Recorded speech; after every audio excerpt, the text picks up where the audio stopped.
Des articles de presse ont fait état d'une nette embellie de la situation économique du Portugal. Qu'en pensez-vous? Alors ça, c'est un sujet sur lequel je voulais attirer l'attention de mes auditeurs, parce qu'effectivement, on a vu fleurir ici ou là des articles de presse sur le thème, finalement, le Portugal a décidé de prendre le contre-pied des décisions, des orientations économiques fixées par la Commission européenne. Et du coup, le chômage a considérablement diminué, la croissance a redémarré. Et donc, il y avait deux conclusions à ces articles de presse.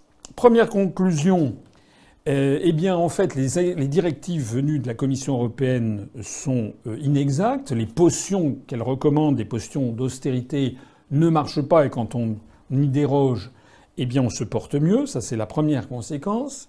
Et puis, il y avait une deuxième conséquence implicite, très importante, et qui consiste à faire croire aux Français que, eh bien, en fait, on peut très bien rester dans le cadre de l'Union européenne et puis se soustraire aux vaticinations des technocrates de la Commission européenne, et puis tout se passera pour le mieux dans le meilleur des mondes, et donc on peut très bien avoir une autre Europe. C'est pas pour rien d'ailleurs que dans l'entourage de la France insoumise, de ces gens qui disent oui, hors de question de sortir de l'Europe, mais on va désobéir à ici et ça, on est fait grand cas du cas portugais en disant voilà. Alors, moi, ce que je dis là-dessus, c'est plusieurs choses. Premièrement, ce qui est tout à fait exact, c'est que, j'en parlais précédemment, c'est que les mesures d'austérité constantes demandées par la Commission européenne dans tous les domaines mènent au contraire de l'objectif recherché. D'ailleurs, on le saurait. Ça fait quand même des années et des années et des années maintenant, depuis le traité de Maastricht, que la France mène une politique d'austérité, de réduction budgétaire. Ça ne marche pas. J'ai déjà eu l'occasion d'expliquer 50 fois pourquoi. Parce que quand on a une stagnation économique, si en plus de ça, on coupe dans les dépenses publiques, et si en plus de ça, on n'augmente pas les salaires, il n'y a plus de moteur pour faire croître l'économie. Donc l'économie stagne, les recettes fiscales s'effondrent, et au lieu d'avoir une amélioration du déficit, on assiste à une détérioration du déficit que l'on prétendait combler. C'est quand même les grands acquis économiques apportés par Keynes à partir de 1936 dans sa théorie sur la monnaie. Alors je sais bien que Keynes n'a plus bonne presse maintenant, mais excusez, on peut quand même comparer ce qu'étaient les Trente Glorieuses et ce qu'a été le développement d'une gigantesque classe moyenne en Occident, justement suivant les préceptes de Keynes, avec ce qui se passe en France et en Occident depuis maintenant une vingtaine d'années, c'est-à-dire le désastre général. Donc je suis d'accord avec l'idée que ça n'est pas en suivant les directives de la Commission qu'on va s'en sortir. En revanche, je ne suis pas d'accord avec l'idée insinuée par ces articles de presse que l'on pourrait, tel le Portugal, faire rester dans l'Union européenne et se porter très bien. Et pourquoi je ne suis pas d'accord ? Parce que le Portugal ne se porte pas bien du tout. Parce que la réalité, c'est que le Portugal, on dit voilà, le chômage s'est effondré. Mais à quel prix ? Le Portugal est un pays où il y a, je crois, quelque chose comme à peu près 9 millions d'habitants. Je devrais parler à l'imparfait.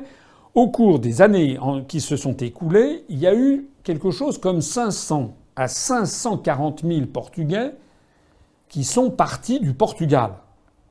Alors, c'est comme si en France, on avait, où la France est à peu près 6 fois plus peuplée, c'est comme si on avait 2 500 000 ou 3 millions de Français qui étaient partis de France. Alors effectivement, on pourrait assister, et peut-être à une diminution du chômage. D'ailleurs, c'est exactement ce qui étaient les décisions qui étaient prises par le gouvernement antérieur au Portugal, qui avaient incité les Portugais à partir. À partir où? Ben, c'est un petit peu. Alors, il y a une traditionnelle immigration portugaise. On a eu, rappelez-vous, la Linda de Souza en France au début des années 60. Il y a eu beaucoup de Portugais qui sont venus s'installer en France. D'ailleurs, venant souvent de la partie nord du Portugal, du côté de Braga, Bragança, Porto, etc., qui sont venus, qui ont fait souche en France, et qui se sont d'ailleurs presque tous très bien intégrés au creuset français, qui sont devenus des Français comme les autres. Mais après, cette immigration s'était ralentie, parce qu'il y a eu, après la révolution des œillets de 1974, il y a eu et l'entrée du Portugal dans l'Union européenne, il y a eu un boom économique parce que l'Union européenne a donné de l'argent, c'était le nôtre. Donc effectivement, le Portugal a bénéficié d'une croissance économique. Mais maintenant, C'est plus du tout le cas. Le Portugal est dans une situation qui est absolument catastrophique. En 2018, les salaires sont inférieurs au Portugal et le niveau de vie est inférieur à ce qu'il était en 2008. Les Portugais sont plus pauvres en 2018 qu'ils l'étaient il y a 10 ans. Selon l'indice de développement humain calculé par le Programme des Nations Unies pour le développement, le Portugal est tombé à la 49e place. Il est derrière Chypre, derrière la Slovaquie, derrière les pays baltes. Le Portugal est en fait un pays qui se meurt. Il y a d'ailleurs désormais plus de Portugais qui sont émigrés en Angola que d'Angolais qui ont émigré au Portugal. C'est un pays qui s'est vidé de sa substance. Et il a, au cours des dernières années, pendant plusieurs années, subi une purge, comme on dit, incroyable. On a taillé dans les salaires, dans les prestations sociales des Portugais, au point que, désormais, le salaire moyen au Portugal doit être aux alentours de quelque chose comme 560 €. Je signale d'ailleurs au passage que j'ai reçu dans le courriel, les courriers nombreux que nous recevons, de certains adhérents, sympathisants, ou parfois des contradicteurs. Mais là, j'ai reçu un courrier, il y a quelques jours, de quelqu'un qui cherchait de l'emploi en France et qui était tombé sur une annonce qui proposait de donner un nouveau tournant à sa carrière. Et ça, c'était présenté de façon sympathique. Il s'agissait de quoi? Il s'agissait d'aller travailler dans un call center, comme on dit, c'est un centre d'appel téléphonique situé au Portugal. Et la rémunération proposée à un Français de France, la rémunération, c'était, je crois, 560 € net par mois. Je me demande si c'est pas brut. Mais allez, disons net par mois. Voilà. C'est ça la situation au Portugal. Et par ailleurs, le fait que le Portugal s'affranchirait des décisions de la Commission, ça n'est pas exact. La Commission elle-même a défini pour le Portugal, a accepté qu'il y ait une petite augmentation du déficit budgétaire. Donc en fait, le Portugal n'est pas sorti du clou du tout.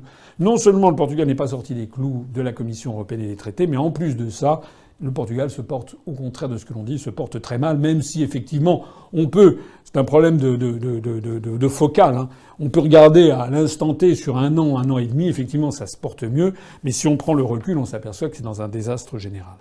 Voilà, je voulais insister sur cette question parce que il y a, à gauche de l'échiquier politique notamment, des gens qui veulent faire croire qu'il y aurait la possibilité d'avoir des politiques de gauche ou des politiques keynésiennes dans le cadre de l'Union européenne et que d'un seul coup ça se passerait très bien et que la Commission européenne accepterait. C'est tout à fait faux.